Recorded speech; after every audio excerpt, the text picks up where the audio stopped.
The reeds had been so thick that as close as he was, it had still been obscured. The wooden structure that brought the kidnappers to their quarry across the river would make Endry's return trip significantly easier. Spinning on the axis his spear provided, dug into the dirt, Endry again brought his gaze toward his ultimate goal on this hunt, the nebulous forest and further terrors that lie within.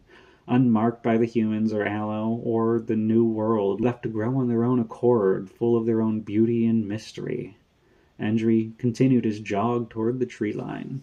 Endry's prey had not been subtle, cutting an ugly trail through the forest with short blades, leaving carcasses of giant cicada, knee-high insects that laid their eggs underground, rising from their bi-yearly cycle early into the year. In a swarm, the little beasts were especially dangerous, evidenced by the body that was now leaning against a tree. One could hear buzzings of a dozen oversized creatures eating at the once living being before it came into view. Endry couldn't tell after he swatted at the insects feasting on the corpse, flesh and cloth alike. One caught the edge of Endry's spear, and the bug's carapace, giving resistance before relenting, the slime of its entrails covering the steel of the spear tip, leaving two wing halves fluttering to the ground, fan-sized and nearly translucent with the same brown tinge that covered the rest of the cicada. Endry knelt down to inspect the remains of the corpse, looking for any discernible features. The only thing he could tell from its size was that it was not the missing child he'd been searching for.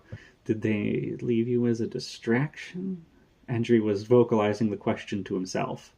Or were you following behind and got? Endry wiped the flats of his spear tip on what remained of the dead man's leg, then repeated the motion on a damp, muddy rag that was hanging from a strap from his pole bag, before continuing forward.